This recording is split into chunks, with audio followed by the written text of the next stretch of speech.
Well, we got a defensive line that's been torn up here. It's always one of the best in college football, and we see a lineup of all-stars: Brian Bresee, KJ Henry, Miles Murphy. They're gone off to the NFL draft. We caught those guys over the weekend in Indianapolis at the NFL Combine.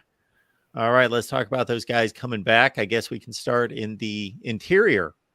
Yeah, KJ Henry and Brian Bresee were actually at practice yesterday, watching. So Clemson's kind of added a NFL type locker room over there into the facility where those guys can have their things when they're working out in Clemson, because I think Henry's going to be here throughout the summer. But as far as the interior of Clemson's defensive line, they lose Brian Bresee, but they get back Tyler Davis. I think that's getting him back is huge. This is probably one of Clemson's deepest positions. You got Tyler Davis, Peyton Page, you got Rook,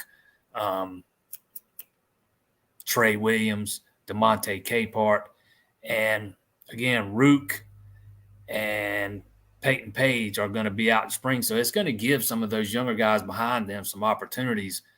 Guys like DeMonte Capehart, who have been here a couple of years, were highly regarded recruits, but have just had to wait their turn. Capehart's had to struggle with some injury issues, so he should get some early looks this spring. He looked really good in some limited action last year. But also some of those freshmen like Vic Burley, Peter Woods. Peter Woods was a guy that absolutely stood out yesterday. He was shifting from one spot to the other along the interior of that defensive line, and he was doing it seamlessly and effortlessly like he had been doing it his whole life. He was actually running some first-team reps there, and that good on good. So I'm expecting he is going to get a lot of opportunity at some early playing time this year. All right, Jason, if we take it to the outside, how do we stack up there? Now, this might be one of Clemson's thinner positions. I thought this is where Clemson could have benefited from going to the portal and bringing in a veteran defensive end, because you got Xavier Thomas, you have Justin Mascoll. Those are probably going to be your two starters, but behind them you have very little experience. And unfortunately, Clemson is over the 85 number. They don't have any room to go to the portal, so it wasn't an option. So you got Greg Williams will probably be a backup. He was taking second-team reps yesterday, just very little experience. And then you got two younger guys, Zaire Patterson and Cade Denoff, who are developmental guys. They've been in the system a couple years now. They look the part. You can tell they've been working out in the weight room. Denoff's played a little teeny bit more than Patterson, who has played very little. Neither one have played very much. But don't overlook another freshman here, T.J. Parker. He was getting some second-team reps yesterday, an early enrollee, one of those highly regarded defensive linemen Clemson just signed. I think he's going to have an opportunity. So I think you're looking at, again, Xavier Thomas, Justin Mascoll as your starters, assuming you can keep Thomas healthy. You got to keep Xavier Thomas healthy, which is something that's been an issue the past couple of years because they need that this year with so little depth.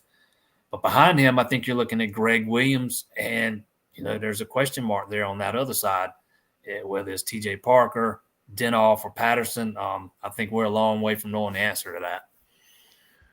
All right, Jason, you got to tell us what's in the secret sauce here.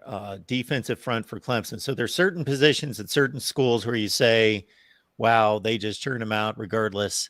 And we just listed off the guys that were at the combine, of course, that were stars at Clemson. We know what the championship teams brought in terms of their vintage defensive lines. And then you look at this recruiting class: Woods, Parker, Burley, top three signees are all defensive linemen.